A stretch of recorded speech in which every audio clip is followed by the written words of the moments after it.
안녕하세요. 오늘도 사연살롱을 찾아주셔서 감사합니다. 저는 60대 여자입니다. 여러분은 무자식이 상팔자라는 말을 어떻게 생각하세요? 저는 힘든 시절 저를 버틸 수 있게 한 존재가 아이들이라 제가 세상에서 가장 잘한 일이 제 아이들을 낳은 거라고 생각했던 엄마였는데요. 지금으로부터 5년 전 그렇게 살아온 제 인생을 후회했던 일이 있었어요. 저는 현재 아들과 연을 끊고 살고 있답니다. 부모로서 창피한 일이라고 생각해요. 하지만 제가 잘못 키운 아들이 저 때문에 인생을 망치는 꼴은 더는 볼 수가 없어서 그런 결정을 하게 됐는데요. 그래도 딸을 통해 가끔 아들 소식은 듣고 있어요. 물론 딸애가 제가 걱정할까 착한 거짓말을 하는지도 모르겠지만요. 그래도 듣기로 아들이 늦게나마 고생은 좀 할지언정 이젠 사람 구실을 하고 사는 듯 합니다. 사람이 나이를 어느 정도 먹으면 의외로 좋은 게 참 많더군요. 물론 어느 정도 용기는 필요하지만 새로운 일에 도전할 수 있는 여유가 저는 참 좋네요. 그 여유가 가끔은 시간일 수도 돈일 수도 체력일 수도 있는데 한참 고생하던 때를 떠올리면 저는 제 인생에서 지금이 두 번째로 행복한 것 같아요. 왜 두 번째냐고요? 저에게도 빛나던 첫사랑이 있었거든요. 비록 절절한 그때 이루어지지 않아 서로 한 번의 이혼을 겪고서야 부부의 연을 맺었지만 저는 그 사람과 살던 20년이 가장 첫 번째로 행복했답니다. 살아온 세월이 많다 보니 그리 잘나지 못한 제 인생에도 사연이 참 많아요. 저는 지금 살고 있는 곳이 나고 자란 곳이에요. 그리고 저는 가난한 농가의 막내딸이었는데요. 위로 오빠가 4명이나 있어 막내라고 해도 딸이라는 이유로 언제나 뒷전으로 밀리곤 했었죠. 저 때는 모든 것이 아들 중심으로 돌아가는 그런 세상이었거든요. 가난할수록 아들에게 더 의지했으니까요. 그래서 저는 초등학교도 졸업하지 못했고 그래서 아이들을 낳고 아이들 학교에서 학기 초마다 내야 했던 서류에 저의 최종 학력을 물을 때면 저는 참 곤혹스러웠어요. 초졸도 아닌 제가 거기에 뭐라고 적어야 할지 저는 몰랐거든요. 그리고 아이들도 자기 잘못이 아닌데 그 서류를 낼 때마다 창피하다고 했는데 매년 겪는 치욕이자 수치였어요. 그래서인지 아들에는 어느 순간부터 아무도 확인 안 한다며 저의 최종 학력을 중졸로 적어내기 시작하더군요. 저는 말리지 않았어요. 오죽 그게 스트레스면 그럴까 미안하기만 하더군요. 아이들 아빠와는 중매로 만났어요. 자동차 공장에 다니는 사람이었는데 저희 집에서는 그 정도 벌이도 안정적이고 저만 잘하면 편하게 살 수 있을 거라고 제 의사도 묻지 않고 저를 시집 보냈고 그러면서 친정은 있고 그 집 귀신이 되라고 하셨는데 말이 좋아 시집이지 부모님은 저를 버린 것과 다르지 않았어요. 그리고 한참이 지나고 외도를 하던 남편한테 들었는데요. 야, 너는 여기 시집 온 줄 알겠지만 사실 넌 팔려온 거야. 우리 부모님이 니네 집에 돈을 얼마나 줬는지 알아? 뭐 하나 잘난 것도 없는 무식한 너를 그렇게 비싸게 사왔으면 감사한 마음으로 살긴 할 것이지 어디서 마누라 행세를 하려 들어. 넌 내가 바람을 피든 화투를 치든 신경 끄라고. 알겠어? 뭐라고요? 지금 말 다 했어요? 그리고 말이 되는 소리를 해요. 내가 다는 말할 수 없지만 나 돈 때문에 여기 시집 온 거 아니에요. 아이고, 꼴에 자존심은 있어서 그렇게 못 믿겠으면 우리 어머니한테 가서 물어봐. 그럼 니네 아버지가 쓴 각서 보여주실 거야. 내용이 참 기가 막히지. 저는 믿고 싶지 않았지만 확인해야 했어요. 그리고 어렵게 꺼낸 제 말에 시어머니는 코웃음을 치며 편지 봉투 한 장을 던지셨는데 그 편지는 정말로 남편이 말한 저희 아버지의 각서였어요. 내용을 보니 딸을 시집 보내는 대신 집 한 채 값을 받아가면서 저와는 인연을 끊겠다고, 그러니 죽이든 살리든 알아서 해도 좋다고 적혀 있더군요. 너무 큰 충격이었죠. 저도 그땐 자식을 낳은 부모였는데 그래서 제 부모가 더 용서가 되지 않았어요. 그리고 충격받은 저를 보고 이 상황이 재밌다는 듯 웃으며 시어머니도 쐐기를 박듯 말씀하셨는데요. 알아서 좋을 것도 없는데 뭘 확인까지 하겠다고. 그런데 어쩌겠니? 이게 사실인데. 그러니까 넌 그냥 우리가 시키는 대로 해. 내가 말했잖아. 여기 온 이상 넌 친정 없다고. 이제 알았으면 우리한테 감사하고 희생하고 살아라. 알겠니? 그거였어요. 그래서 갓 시집 온 저에게 시부모님은 마치 식모가 새로 들어온 듯 신나서 부려먹었고 그것도 모자라 성질은 있는 대로 냈는데 모든 사실을 알아버린 저에게 그 후의 시집살이는 더 가혹했어요. 솔직히 아이들만 없었으면 도망가고 싶었어요. 하지만 남편이 3대 독자라 제가 낳은 아들을 늘 시어머니가 끼고 계셨고 게다가 저에겐 3살 터울로 낳은 딸이 있는데 계집애라는 이유로 차별받고 홀대를 당해야 했어요. 그런 딸을 보면 꼭 어릴 때 저 같았는데 그래서 더 그 집을 나갈 수 없었어요. 그래서 제 인생을 포기한 대신 딸을 많이 아껴줬는데요. 저라도 이 아이를 사랑해야 한다고 생각했으니까요. 그러다 무슨 이변인지 시부모님이 차례로 한 분은 지병으로 한 분은 사고로 돌아가셨고 그 전까지도 외도와 노름으로 속을 썩이던 남편이 저에게 이혼을 하자고 하더군요. 난 네가 낳은 애들은 필요 없어. 이미 너보다 예쁘고 젊은 애랑 살림까지 차렸고 그 뱃속에 내 애도 있으니 이제부턴 거기에 충실하고 살 거야. 그러니까 선택해. 합의 이혼해주면 위자료라고 생각하고 전셋집 정도는 얻어줄게. 하지만 네가 꼴의 배우자라고 버티면 그땐 얄짤 없어. 난 어차피 너랑 안 살 거거든. 말이 좋아 선택이었지. 저는 선택권이 없었어요. 그래서 과감하게 합의 이혼을 했죠.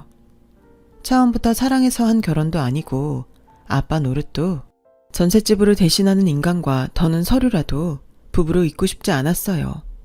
그때 제 나이가 딱 30이었네요. 30이라니 지금 생각해도 젊었네요. 그 뒤 저는 친정도 찾지 않고 살던 광주에서 아이들과 목포로 갔어요. 목포로 가게 된 건 그 인간이 하도 고집을 부려서이기도 했어요. 같은 광주에서 살다가 우연이라도 마주치기 싫다는 거였죠. 그래도 어떡해요. 전세보증금이 아쉬운 저는 어디든 상관없다고 했네요. 그 뒤 아이들과 먹고 살기 위해 시켜만 주면 할 수 있는 일인 가리지 않고 했는데요. 아무리 열심히 살아도 애딸린 이혼녀라는 꼬리표는 저를 가뜩이나 힘든데 더 힘들게 했어요. 생각하기 싫은 구설에도 많이 올랐고요. 그래도 살아야 했기에 정말 악착같이 살았어요. 그러다 이혼하고 8년 정도 지났을 때 우연히 목포에서 같은 동네에 살던 친구를 만났어요. 그 친구는 저에게 좀 특별한 친구였어요. 같은 딸이라도 그 친구는 집에서 사랑을 많이 받는 그런 존재였는데 어린 마음에 저는 항상 그 친구가 부러웠어요. 오죽하면 다시 태어나면 나는 꼭 제가 되고 싶다고 생각할 정도였죠. 그래서 제가 그 친구를 참 많이 좋아했어요. 그리고 마음 착한 친구는 자신과 달리 학교에 가지 못하는 저에게 나중에라도 검정고시를 꼭 보라며 제 선생님을 자처하더군요. 그러다 가르쳐주기 어려운 문제가 생기면 군입대를 앞두고 집에 내려와 있는 자기 오빠를 부르기도 했어요. 그 오빠는 서울대에 다니고 있었는데 그래서 친구 부모님이 그 자부심이 말할 수 없이 대단했죠. 가뜩이나 저희 동네에서 가장 잘 사는 집이었는데 자식들도 공부를 잘하니 그 기세가 나는 새도 떨어뜨릴 정도였어요. 아무튼 저는 그 시기에 학교에 다니지 못했고 친구의 오빠는 군입대를 앞두고 휴학한 상태라 친구는 자기가 학교에 가 있는 동안 자기 오빠한테 저에게 공부를 가르쳐주라고 했고 늘 동생 말이면 자다가도 벌떡 일어나던 사람이라 그렇게 저와 둘이 있는 시간이 많았는데요. 그러다 서로 호감을 갖게 됐어요. 어찌 생각하면 젊은 남녀가 붙어 있으니 정분 나는 건 당연한 일이었는데 저는 현실을 알았기에 마음을 숨겼죠. 아무리 마음을 숨겨도 누굴 좋아하는 건 표가 나는지 결국은 저도 제 마음을 걷잡을 수가 없더군요. 그 사람도 마찬가지였어요. 하지만 늘 저를 기다려줬고 자기도 불안했을 텐데 항상 괜찮다고 자기만 믿으라고 저에게 영원한 사랑을 약속했는데요. 우리 둘 다 그게 첫사랑이었죠.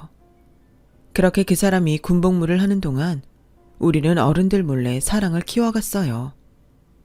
그러다 그 사람이 제대하고 복학하면서 저에게 서울로 같이 가자고 하더군요.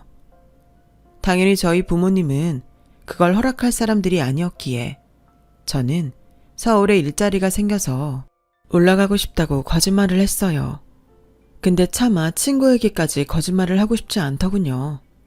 그래서 친구에게만 살짝 말을 했는데 비밀이라는 게 아는 사람이 생기면 위험한 건지 제가 서울로 가고 얼마 되지 않아 들통이 나고 말았어요. 당연히 그 사람 집에서는 난리가 났어요. 그 사람 부모님은 저희 집에 찾아가 쑥대밭을 만든 건 물론이고 오빠들 앞길도 막겠다고 협박까지 했다고 들었는데 그래서 아무것도 모르고 있다 갑작스럽게 쳐들어온 아버지 손에 끌려 집에 내려오게 됐어요. 그러면서 아버지는 화가 잔뜩 난 얼굴로 이렇게 말씀하셨죠. 네가 미쳤냐? 아니, 네 주제에 서울대생이 말이 돼? 잔말 필요 없고 시집갈 생각이나 해라. 네 고모가 혼처 알아봤다고 했어. 조만간 너 데리러 사람 보낸다고 했으니까 행여 서울에서 남자랑 지냈다는 말 하지 말고 조신하게 있어. 싫어요. 좋아하는 사람이 따로 있는데 제가 왜 모르는 사람한테 시집을 가요. 이럴 바에는 혀 깨물고 확 죽어버릴 거예요. 뭐야? 그래, 네 마음대로 해. 애당초 사내도 아닌 넌 태어날 필요도 없었어. 저는 그 말을 끝으로 거의 집에 갇혀져서 지냈어요. 저희 엄마는 매일 울면서 제가 포기하지 않으면 당장 굶어 죽는다고 하소연을 했고 또 앞날이 창창한 오빠들도 살 길이 막힌다고 했는데 사람이 무지하니까 돈 있는 사람들이 하는 협박을 곧이곧대로 믿더군요. 하지만 분명한 사실도 있었어요. 제가 계속 고집을 부리면 오빠들은 몰라도 저희 집이 먹고 사는 데는 문제가 있었죠. 그동안 농사지어서 팔던 곳이 그 사람 집 소유의 가게였어요. 그 지역의 가게는 거의 다 그 집과 연관이 있었거든요. 그래서 정말 어렵게 마음을 접었죠. 처음부터 너무 차이가 나는 사람이었으니까 그냥 이렇게 좋을 때 아름다운 추억으로 남겨두는 것도 좋다고 스스로 몇 번이나 울면서 자기 최면을 걸었어요. 그래서인지 그런 인간 쓰레기랑 살면서 그 사람 생각을 참 많이도 했어요. 친구 말에 따르면 그 사람은 제가 결혼했다는 말에 충격을 받고 집에서 정해준 여자랑 결혼을 했다가 그래도 저를 잊지 못해 결국은 2년도 살지 못하고 헤어졌다고 하더군요. 경호가 그때는 내가 정말 미안했어. 난 우리 부모님이 그렇게까지 하실 거라는 건 몰랐어.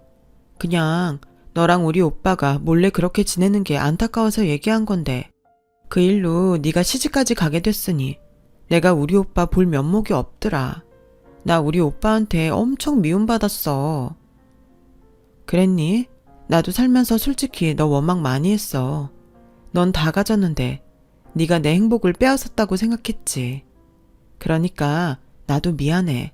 우리 둘 다 비긴 걸로 하자. 그래, 고마워. 그리고 너 보고 내가 딱 생각한 건데 지금이라도 우리 오빠 다시 만나보면 어때? 아니지. 우리 부모님 이미 두 분 다 사고로 돌아가셨고 이젠 두 사람 말릴 사람도 없잖아. 마침 둘 다 혼자이기도 하니까. 마침 우리 오빠도 사업 때문에 목포에 있어. 목포에? 그렇구나. 목포에 있었구나. 근데 난 싫어. 왜? 넌 우리 오빠 안 보고 싶어? 보고 싶지. 분명 지금도 멋있을 거잖아. 근데 난 보다시피 엉망이라 이런 모습 그 사람한테 안 보여주고 싶어. 기집애, 너 지금도 충분히 이뻐. 본판이 어디 가니? 그러지 말고 한번 만나보기만 해. 이것도 인연이라면 인연인데 인생 한 번 살지 두 번 사냐? 우리 오빠 나 엄청 궁금해했어. 야, 우리 오빠 너무 불쌍해. 저는 친구의 고집으로 일단은 그냥 만나만 보기로 했어요. 솔직히 저라고 그 사람이 보고 싶지 않았던 건 아니었으니까요. 그래서 그날은 모처럼 화장도 하고 가지고 있는 옷 중에 가장 괜찮은 걸로 차려입고 나갔는데 다시 20살 그때로 돌아간 기분이 들더군요. 경호가 오랜만이다. 잘 지냈어? 잘 지냈어. 오빠는 그대로네. 영미한테 오빠 회사 차려서 잘 된다는 말은 들었어. 오빠 이제 사장님이구나. 사장은 무슨 그냥 작은 구멍가게야. 그나저나 경옥이 너 보니까 참 좋다. 그때 내가 끝까지 너를 붙잡지 못해서 내내 미안했어. 부모님은 두 분 다 잘 계시지? 아, 애들 있다는 말 들었어. 너 닮았으면 애들 인물은 훤하겠다. 내 눈에는 그렇지. 부모님은 솔직히 잘 몰라. 그렇게 시집가고 연 끊고 살았어. 지금이라고 뭐 다를 것 같지 않고. 나 한심하지? 아니야. 너라면 그럴 수 있지. 애들이 몇 살이야? 아들이랑 딸이라고 했나? 15살, 12살. 그래. 그렇게 큰 애가 있는 엄마라고는 보이지 않는데. 영미한테 들었어. 많이 힘들었다며. 뭐 이젠 다 옛날 일이지. 지금은 애들이 커서 괜찮아. 다행이다. 그럼 12살 애가 딸이야? 너 닮았으면 엄청 예쁘겠다. 난 딸 가진 친구들이 그렇게 부럽더라. 그러게. 요즘은 아빠들이 그렇게 딸을 좋아한다는데 우리 딸만 불쌍하지. 그래서 내가 이렇게 살아. 힘들어도 우리 애들 지키려면 힘을 내야지. 우리 경옥이 나보다 더 어른 같다. 멋지네. 원래 첫사랑은 그런 건가요? 남자라면 그 망할 놈 때문에 진절머리가 나는데 첫사랑 그 사람은 달랐어요. 그리고 가끔 서로 얼굴 보며 지내자고 하더군요. 제 안에 무슨 불씨가 있었는지 결국엔 아무리 자제하려고 해도 끝내는 다시 타오르고 말더군요. 그 사람도 마찬가지였고요. 그래서 오빠 동생 하기로 한 약속은 의미가 없었어요. 그리고 이윽고 이제라도 함께 살자고 청혼을 받았는데 솔직히 너무 행복했지만 아이들이 있으니 선뜻 결정할 수가 없었어요. 그래서 아이들한테 물어봤죠. 그랬더니 뭐? 엄마, 언제 다른 남자를 만났던 거야? 나는 새아빠 싫어. 아빠가 없는 것도 아닌데. 넌 널 버린 아빠를 아직도 기다리니? 그래도 니들 아빠라 내가 나쁜 말은 하고 싶지 않다만 네 아빠 엄마랑 이혼하자 연락처도 바꿨어. 지금은 어디서 뭐라고 사는지도 몰라. 나도 엄마랑 같아. 난 아빠 싫어. 아빠가 먼저 바람피고 우리 버린 건데 오빠는 그런 아빠가 좋다는 거야? 그럼 오빠야말로 아빠 찾아가. 그럼 되겠네. 난 엄마 재혼하는 거 찬성이야. 찬성 안 할 이유가 없는 거 아니야? 세영아, 그만해. 오빠도 속상해서 그런 거야. 박세영, 이 바보야. 새아빠가 너 구박하면 그땐 어쩔래? 엄마 재혼하면 너랑 나는 찬밥이라고. 알지도 못하면서. 명준이는 그게 걱정이구나. 알았어. 엄마는 니들이 싫다고 하면 재혼 안 해. 대신 딱 한 번만 그 아저씨 만나고 결정하면 안 될까? 엄마 부탁이야. 아들애는 어쩔 수 없다는 듯 저의 부탁을 들어줬어요. 그리고 딸아이는 그래도 아빠가 많이 그리웠는지 그 사람을 만나러 가는 날 설레했는데요. 평소 딸을 갖고 싶었던 그 사람과 아빠가 그리운 딸이 만나니 처음은 어색했어도 나중엔 아주 부녀상봉이 따로 없었어요. 하지만 지 동생이 그러면 그럴수록 아들애는 그 사람을 받아들이지 못했고 그래서 재혼하기까지 2년을 넘게 기다렸죠. 그 사람이 먼저 그렇게 하자고 했어요. 난 지금이라도 당장 같이 살고 싶지만 명준이 마음 다치게 하면서 그러고 싶지는 않아. 끝까지 아빠로 인정 못 받아도 되는데 적어도 날 거부하지 않을 때까지는 기다리려고. 고마워. 그리고 미안해. 오빠도 명준이 때문에 상처받았을 텐데. 괜찮아. 나는 영원한 아군 세영이가 있잖아. 요즘은 일하다가도 세영이 생각이 난다니까. 나중에 시집간다고 하면 어떻게 보내지? 뭐? 무슨 벌써 그런 생각을 해. 이건 좀 서운한데? 어쩔 수 없는 거야. 마누라보다 새낀걸. 참 한결같이 좋은 사람이었어요. 그리고 사춘기에 접어든 아들은 어느새 새아빠가 회사 사장이면 괜찮다고 생각했는지 결혼을 하든 말든 상관없다고 하더군요. 크면 클수록 점점 지 아빠를 닮아가는 것 같아 저는 그 마음 바뀔세라. 제가 먼저 그 사람한테 결혼식도 필요 없으니 혼인신고만 하고 같이 살자고 했어요. 그 후 저는 더없이 행복한 20년을 보냈고 그야말로 그동안 힘들고 외롭고 서러웠던 지난날을 몇십 배로 보상받는 기분이었는데 사람이 너무 행복하면 누군가의 시샘을 받는 건지 어느 날 그 사람이 피를 토했어요. 정말 순식간에 일어난 일이었는데 반응을 보니 그 사람은 처음도 아닌 것 같더군요. 하지만 저는 너무 놀랐기에 당장 병원에 가자고 했어요. 그랬더니 그 사람이 그러더군요. 여보, 진정해. 많이 놀랐지? 그게 사실은 나 재작년에 폐암 선고받았어. 당신 몰래 수술도 받았는데 얼마 전에 재발이 됐다고 하더라고.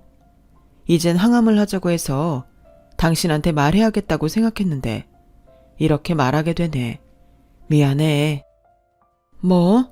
아니, 어떻게 그런 큰일을 나한테 말을 안 할 수 있어. 나한테 말도 하지 않고 수술 받았다고? 왜? 자기가 마누라가 없어, 가족이 없어? 있지. 너무 소중해서 깨질까봐 벌벌하는 그런 마누라랑 가족이 있지. 그래서 말 안 한 거야. 암 환자 말고 난 끝까지 당신한테 남자이고 싶으니까. 서울대생도 멍청하네.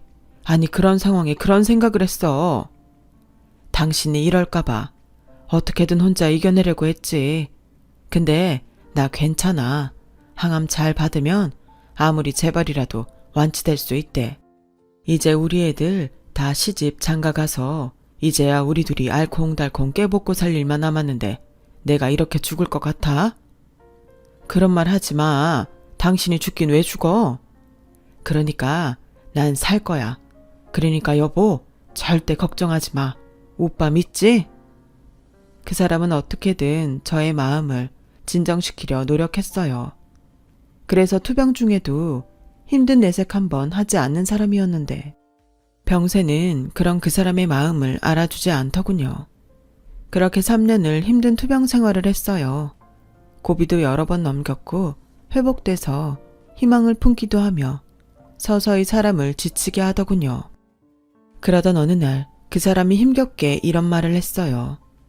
내가 만약에 정말 만약인데 당신보다 먼저 가야 한다면 내가 미리 다 준비했으니까 걱정 말고 변호사 말대로 해. 그런 말 하지 마. 지금까지 잘 버텼으면서 당신은 젊으니까 금방 괜찮아질 수 있어. 자꾸 그러면 나 화낸다. 만약이라고 했잖아. 우리 여보 화내면 진짜 무서운데. 그냥 미리 말해두는 거야. 근데 여보, 나 좀 졸리다. 그러니까 당신이 내 손 잡아줘. 당신이 꼭 잡고 자면 꿈에서도 당신이랑 같이 있을 것 같아. 저는 냉큼 그 사람의 손을 잡았어요. 그리고 그게 그 사람의 마지막이라는 것도 알아차리지 못한 채 고이 잠든 그 사람 곁에서 저도 단꿈을 꾸었네요. 잘 가라고, 그동안 너무 행복했다고, 제 마음도 전하지 못한 채 저는 그 사람을 그렇게 보내야 했어요.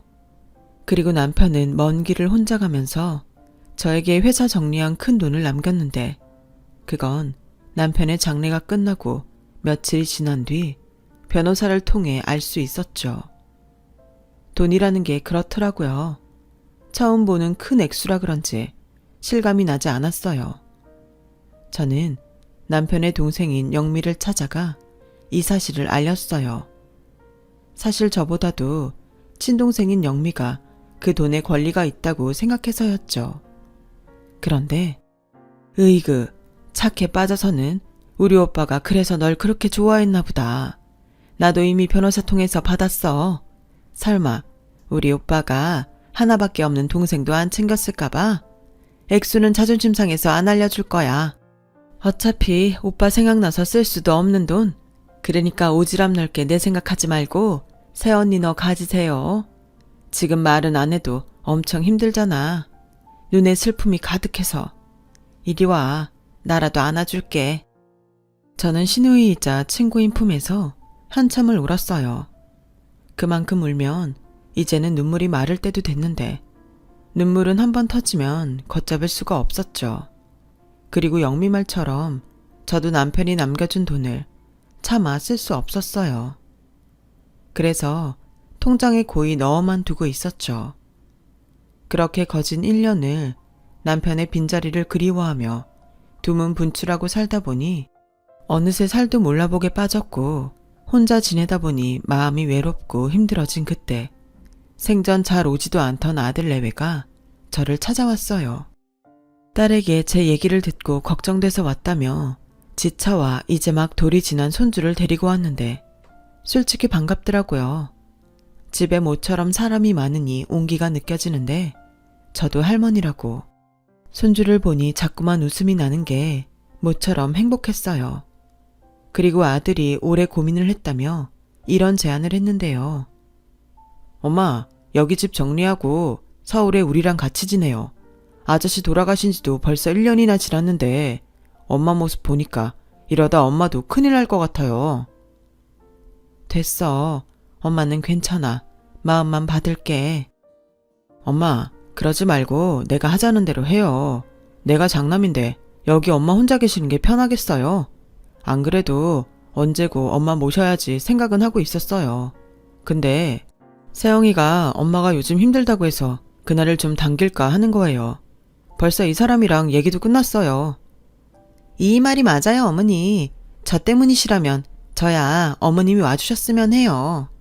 사실 요즘 애 보랴 집안일 하랴 이 사람 가게 일 도우랴 제가 너무 힘들거든요. 어머님이 저 좀 도와주시면 안 될까요? 저는 친정도 멀어서 도움 청할 수도 없는 거 어머님도 잘 아시잖아요. 엄마, 사실은 우리가 엄마 도움이 필요해요. 지금 가게가 정말 잘 되는데 물 들어올 때 노저울했다고 이참에 가게를 넓히려고요. 마침 우리 전세 계약도 끝나서 이사도 해야 하고 겸사겸사 여기 집 팔면 작더라도 아파트 정도는 살 수 있으니까. 엄마도 뉴스 봐서 알죠? 서울 집값 무섭게 오르고 있잖아요. 이왕 살 집이면 지금은 하루라도 빨리 사는 게 이득이에요. 막말로 엄마 계속 여기 있어 봤자 아저씨 생각만 더 나지. 그러다가 쓰러지기라도 해봐. 그럼 나랑 세영이는 다 서울에 있는데 그땐 어쩌려고. 그러지 말고 이번엔 아들 말 들어요. 나도 아들 노릇하려고 하는 건데 우리랑 같이 살면 맨날 우진이 크는 것도 옆에서 다 볼 수 있는데 세상에 나 같은 아들이 어디 있나?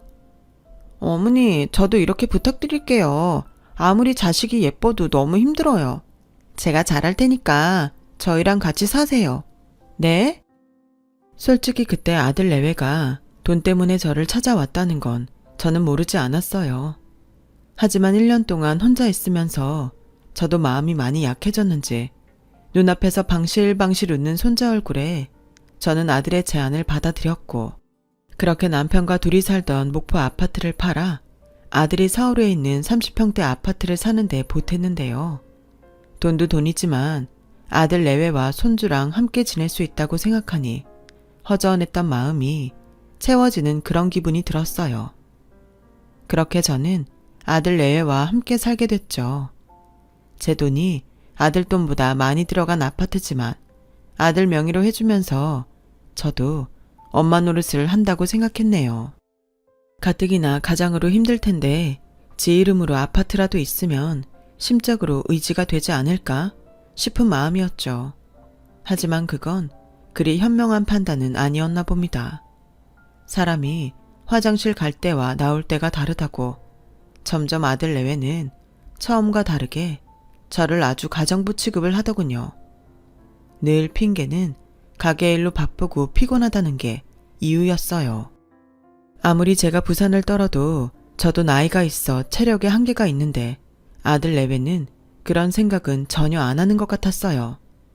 엄마, 아파트 단지만 돌아도 요즘 손주 손녀 보는 할머니가 얼마나 많은지 아세요? 다른 집은 둘 셋도 보신다는데 우리는 양반이지. 게다가 엄마는 다른 노인들보다 젊으시잖아요. 어머니, 제가 너무 힘들어서 그래요. 산후조리를 잘 못했는지 몸이 우진이 낳고 완전히 갔어요. 저는 할 말이 없더군요. 그래도 어쩌겠어요. 제 자식이고 제 손잔데 그냥 제가 참자 싶었어요. 그런데 그렇게 떠넘겼으면 말이라도 하지 말던가.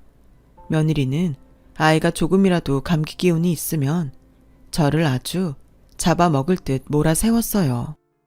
어머니, 애 콧물 나오잖아요. 엉덩이 보니까 발진도 있고. 어머니 대체 애도 제대로 안 보고 뭐 하셨어요? 요즘 어린이집에서 감기가 유행이라고 하더라. 나도 본다고 봤어. 기저귀도 자주 갈아주는데 살성이 약한지 계속 그래서 좀 전에 병원 다녀왔다. 그렇게 네 자식 걱정이면 네가 보면 되잖아. 어머니, 제가 밖에서 놀다 오는 것도 아니고 어머님 아들 돕느라 그런 건데 그렇게 말씀하시면 저 서운해요. 말은 바로 해야지. 내 아들을 돕는 게 아니고 니들 돈 버는 거 같이 하는 거잖아. 나한테 월급 주는 것도 아니면서. 어머, 어머니야말로 여기 공짜로 계시는 거잖아요. 생활비 한 번 주신 적 없으시면서. 그럼 어머니도 밥값은 해야 하는 거 아니에요? 저는 정말 기가 막혔어요. 요즘 며느리들이 시어머니를 우습게 안다는 소리를 어디서 듣곤 했는데 그게 제 얘기더라고요. 그 후 저도 예전 같은 마음으로 집에 있을 수 없었어요. 그동안은 아이들 돕는다는 마음으로 하나라도 더 체력이 닿는 한 반찬이라도 하나 더 만들고 빨래라도 하나 더 돌리라고 했는데 다 하기 싫어지더군요. 그러니 저와 며느리는 더욱 사이가 나빠졌어요. 걸핏하면 저에게 게으르다며 애한테도 신경 못 써주는 것 같아 자기가 속상하다고 눈물바람을 하는데 아들이 그걸 보고 저에게 이렇게 말했어요. 엄마 원래 이런 사람이었어요? 다른 사람도 아니고 아들 집안일이고 엄마 손주 보는 일인데 게다가 우진이 어린이집 가면 엄마는 그땐 놀잖아요. 막말로 아들 가게 와서 청소라도 해주면 내가 얼마나 장사하기 수월하겠냐고요. 그런데 난 그런 것도 말 안 하는데 엄마는 정말 너무해요. 아들도 지 마누라 치마폭에 쌓이면 소용없다고. 저는 이렇게 사는 게 맞는 건가? 저의 선택을 후회하며 거진 1년을 살았어요. 이미 아파트 명의도 아들 앞으로 해줘서 그야말로 개털 신세가 되었죠. 그러다 더 못 버티겠다는 사건이 일어났는데 그렇게 잘 된다고 큰소리 떵떵 치던 가게가 경기 악화로 재정적 문제가 생겨났어요. 물가도 많이 올랐고 월세도 가게를 넓히는 바람에 비싸진 데다 손님이 점점 줄어들기 시작하니 아들은 속수무책으로 무너졌죠.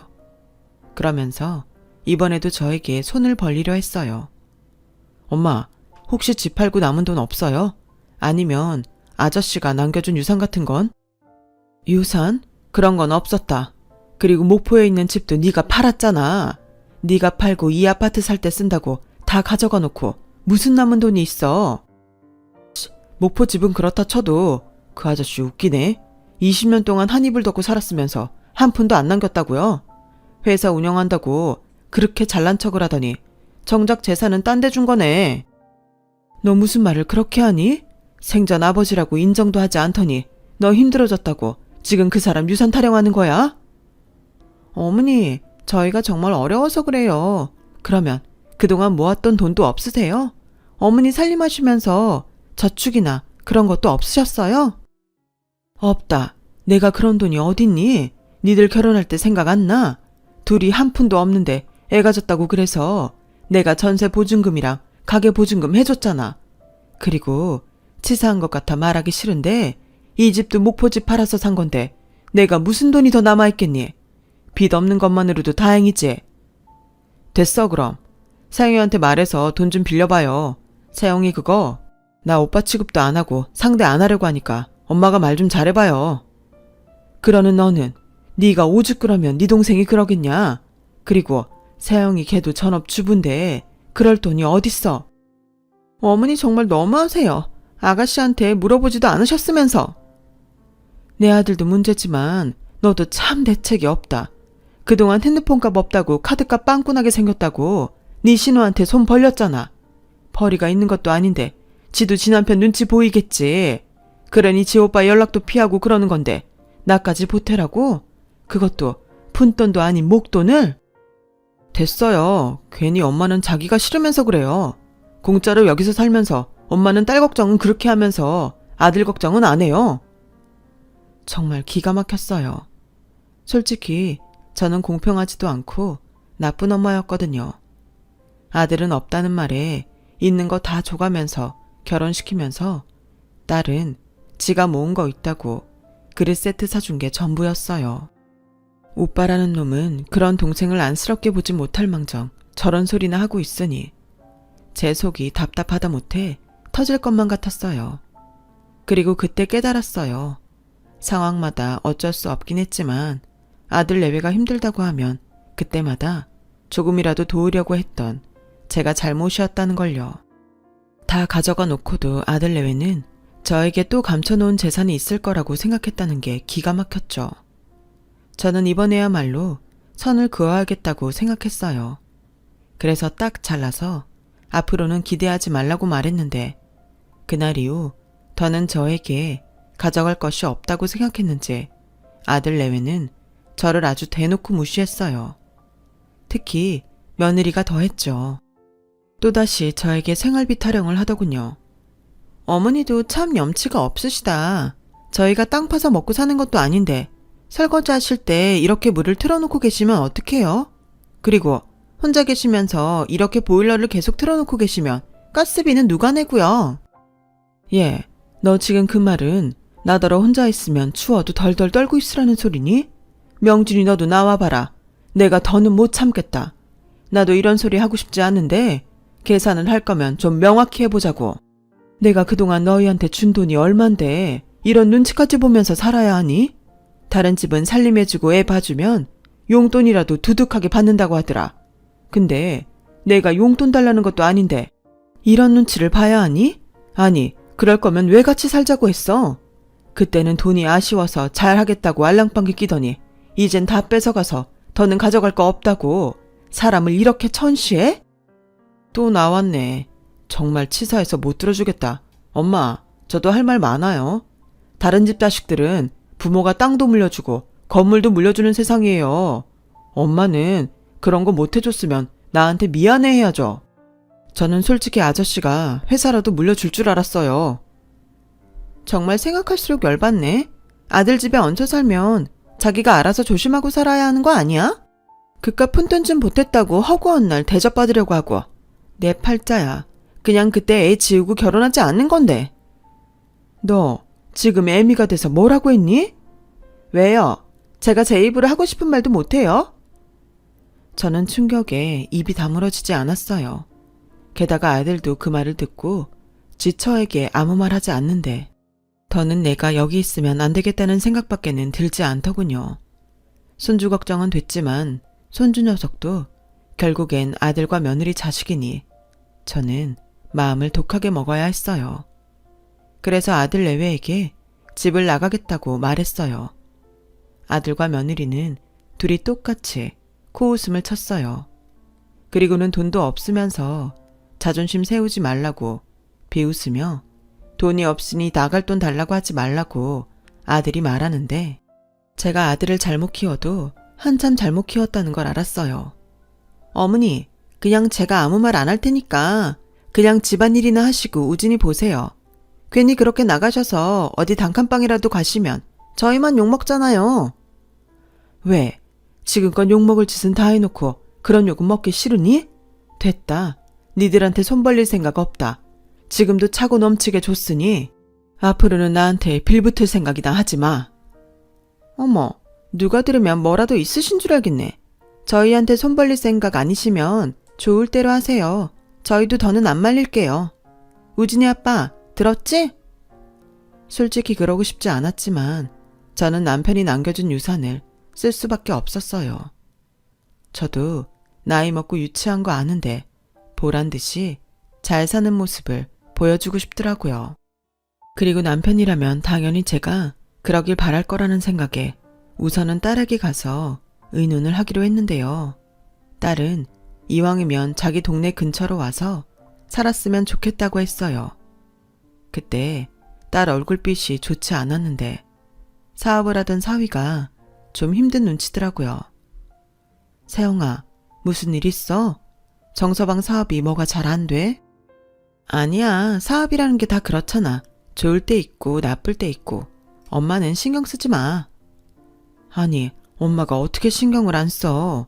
너 얼굴빛도 별론데. 화장을 안 해서 그래. 엄마 딸도 이제 아줌마잖아. 그나저나 오빠랑 새언니 정말 안 되겠다. 내가 가서 한 소리 할까? 아니야. 그것들 그런다고 지들 잘못 알고 그럴 인성 못 돼. 다 엄마 잘못이지. 엄마는 또 그런다. 엄마가 뭘 그렇게 잘못했다고. 그럼 집은 내가 적당한 걸로 찾아볼게. 요즘은 연세 있으셔도 편하다고 아파트 많이 살아. 평수 작은 걸로 알아보면 되겠지? 응, 그래도 엄마 네가 있어서 참 다행이다. 고마워, 세영아. 저는 그렇게 딸이 구해준 20평대 브랜드 아파트로 이사를 갔어요. 남편이 남겨준 재산이 30억은 넘었는데 10억 가까이 주고 아파트를 샀어요. 게다가 상권도 동네도 아들이 사는 곳보다는 비싼 곳이었는데 고민 끝에 10억을 딸 통장에 넣어줬죠. 엄마, 이게 무슨 돈이야? 네 아빠가 너한테 쓰라고 남겨준 돈이지. 비상금으로 들고 있어도 좋고 네 남편 사업에 도와줘도 좋고 네가 쓰고 싶은 데 써. 그동안 엄마한테 도움도 안 받고 여태 잘 살아준 상이야. 엄마, 그래도 엄마 돈 아니야. 그러니까 사람 부끄럽게 그만해. 평소에 네가 아빠한테 잘했잖아.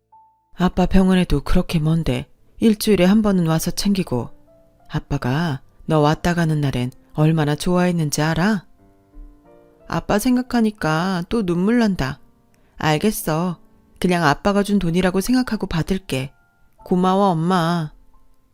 저는 그렇게 팔자에도 없는 서울에서 나 홀로 생활을 시작했어요. 그리고 혼자 있는 시간이 많아지니 자연스럽게 뭐든 할 것을 찾았는데 그때 배운 게 참 많네요. 컴퓨터 쓰는 법도 그때 배웠어요. 그리고 검정고시 공부도 하고 학원도 다녔는데요. 그러면서 친구도 많이 사귀었어요. 친구들도 저마다 사연이 많아서 저희는 모이면 꼭 눈물 한 바가지는 쏟았어요. 그렇게 6개월 넘게 저만 생각하며 저를 위하는 시간을 보냈어요. 그러자 웬일로 아들에게 연락이 왔고 지 동생한테 들었는지 이사한 집에 오겠다고 했는데 저는 오지 말라고 했네요. 하지만 막무가내로 이번에도 아들은 지 마누라랑 또 먹힐 거라고 생각한 손자를 데리고 이사한 집에 왔는데요. 아들과 며느리의 눈이 왕방울만해졌어요. 그리고 며느리는 그 특유의 애교 섞인 말투로 저에게 달라붙었는데요. 어머니, 세상에 이런 아파트를 어떻게 사셨어요? 우리 어머니는 어디 도깨비 방망이라도 숨겨놓고 계신가? 세상에, 이건 명품옷이잖아요. 왜? 있으면 이젠 그것도 뺏어가게. 그리고 여기는 왜 왔는데 내가 오지 말라고 했잖아. 엄마, 그렇게 말하면 아들이 섭섭하죠. 내가 돈 있으면 좀 도와달라고 했는데 입 싹 닫고 계셨으면서. 근데 진짜 무슨 돈이 있어서 이런 고급 아파트를 산 거예요? 나 모르게 로또라도 맞았어요. 엄마, 그러지 말고 우리 좀 도와줘요. 곧 있으면 엄마 손자 유치원 가고 초등학교 가는데 우리도 여기 아파트 하나 사서 오면 좋겠다. 저는 아무 말도 하기 싫었어요. 결국 저한테 더 뜯어가겠다고 온 건데 저는 한마디도 하지 않았네요. 그랬더니 그 다음 날부터 며느리는 반찬이라며 아주 제 집에 출근 도장을 찍더군요. 그럴 때마다 힘들게 손주를 달고 왔어요. 제가 이번에도 손주를 봐서 넘어왔으면 하는 계략이었겠죠. 그리고 또다시 아들 내외에겐 문제가 터졌어요. 그래서 며느리가 울면서 찾아와 저에게 애원했는데요. 들어보니 저도 참 기가 막히더군요. 어머니, 그 인간이 남들 다 한다고 아파트 담보로 대출받아서 주식을 했어요. 말로는 사는 게 너무 힘들어서 주식해서 돈 좀 벌어보려고 그랬다는데 다 까먹고 저희 집 경매로 넘어갈 판이에요. 어머니 아들이 사고친 거니까 어머님이 해결해 주세요. 저 안 그러면 이번엔 정말 이혼해야 해요. 어머님은 아들이 이혼당했으면 좋으시겠어요? 너 말이 좀 이상하다. 내가 주식을 하라고 한 것도 아닌데 왜 나한테 그래? 어머니, 어떻게 자식이 위기에 처했는데 그런 말씀을 하세요? 이렇게 좋은 집에 사시고 명품 들고 사시면서 그럴 돈은 있는데 아들을 모른 척 한다는 게 말이 돼요? 왜 말이 안 되니? 나는 뭐 평생 니들 구멍난 독에 돈을 부어야 해? 세상에, 어머니 돌아가시면 제사 지낼 사람은 어머니 아들이에요. 어차피 지금 갖고 계신 것도 어머니 돌아가시면 우진 아빠 건데 미리 줄 수도 있는 거잖아요. 누가 그래? 내가 그때 말했을 텐데 이미 해준 것도 차고 넘치게 해줬다고. 더 이상 빌붙지 말라고 말했는데 잊었니? 어머니, 그땐 이런 돈이 있는지 제가 몰랐잖아요. 세상에 며느리인 저한테 해주신 것도 없으면서 정말 너무하세요. 그러니까 낳지 마시죠. 괜히 낳아서 제 인생만 망쳤잖아요. 저는 기가 찼어요. 제가 제 아들이랑 결혼하라고 한 것도 아닌데 왜 그런 아들을 낳아서 자기를 만나게 했냐니 말이 나오지 않더군요.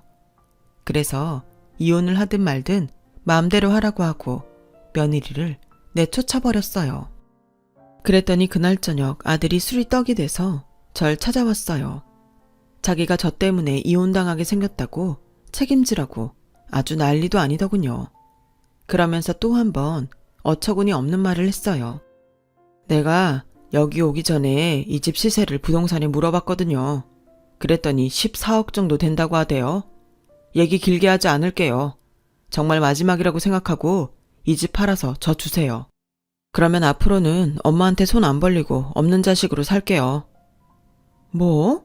이젠 하다 그런 말까지 하니? 나는 왜 매번 널 도와야 해? 자식이라서? 내가 널 낳은 게 네 처말대로 잘못인 거니? 난 여기 팔 생각 전혀 없다. 그동안 받아간 돈 생각하면 난 여기까지는 못 올 것 같은데 너도 참 딱 네 생부를 닮았구나. 엄마는 항상 그런 식이었어요. 아저씨랑 아빠 비교하면서 날 아빠랑 똑같다고 그런 식으로 말했잖아요. 그래서 난 이렇게밖에는 못 살았어요. 그래서 걸핏하면 누구 패서 합의하게 하고 사업한다고 돈 거덜내고 그랬니? 그때마다 그거 막아준 게 누군데?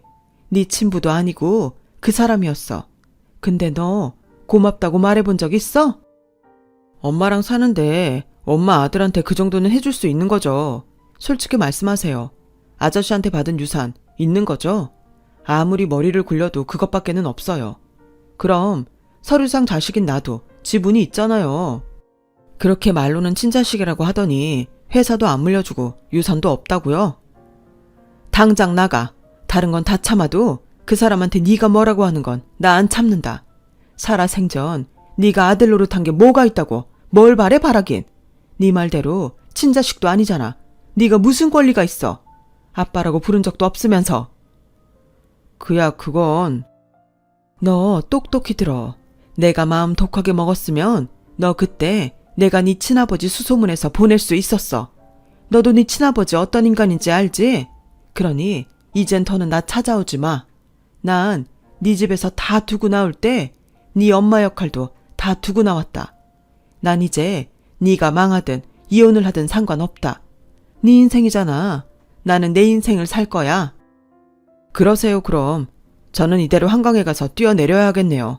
뉴스로 아들 소식 보시면 되겠네요. 그래, 내가 꼭 챙겨보마. 아들은 눈에 실핏줄이 다 터질 것 같은 얼굴로 저를 노려보다 포기하고 돌아갔어요.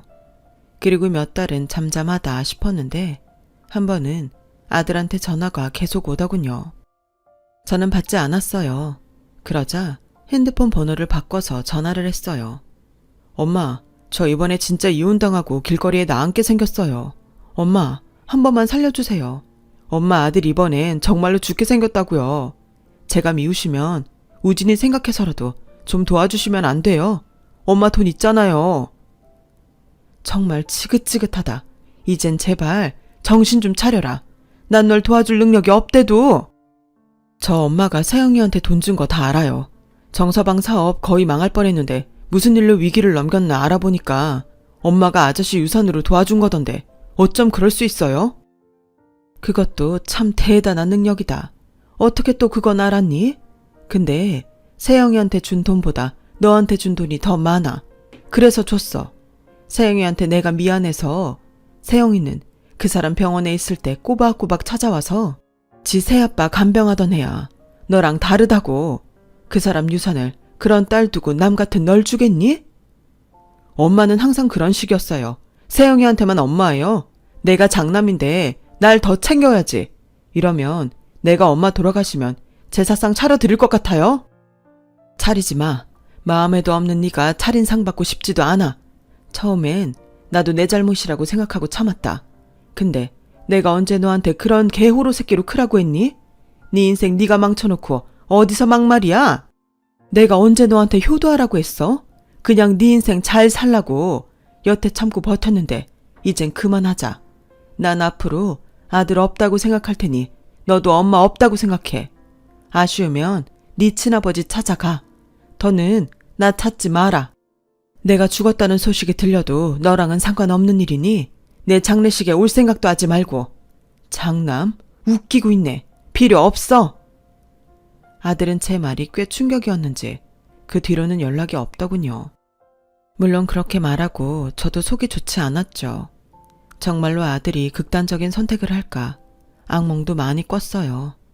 하지만 그렇다고 이번에도 또 받아주면 저도 아들도 큰일이 날 것 같았고 저는 아들을 위해 모진 마음을 먹기로 다짐했네요. 의절을 해도 아들이 정신 차리고 잘 살 수 있다면 몇 번이라도 할 수 있었어요. 그래서 큰 마음을 먹고 집을 팔았고 딸에게만 알린 뒤 지금의 집으로 이사를 왔는데요. 다행히 아들은 사위가 무서웠는지 지 동생한테 가서 행패를 부리지 못한 것 같더군요. 저는 고향에 작은 마당이 있는 주택을 샀어요. 이젠 텃밭도 가꾸고 귀여운 강아지 한 마리도 키우는데 조용한 마을만큼 이제야 제 마음에도 평화가 찾아왔어요. 그리고 고맙게도 가끔 같이 학교 다녔던 친구들도 제 집에 놀러 오곤 하는데요. 얼마 만에 느껴보는 마음의 평화인지 모르겠더라고요. 그리 많은 인생을 산 건 아니지만 인생이 참 별거 없습니다. 건강하고 걱정 없으면 그게 성공한 인생이죠. 저는 비록 자식 농사를 절반 망친 사람이지만 이제 남은 인생은 편하게 살고 싶은 마음입니다. 며칠 전 딸애가 아들 소식을 전해줬어요. 결국엔 집이랑 가게를 다 해먹고 처가로 들어갔다더군요.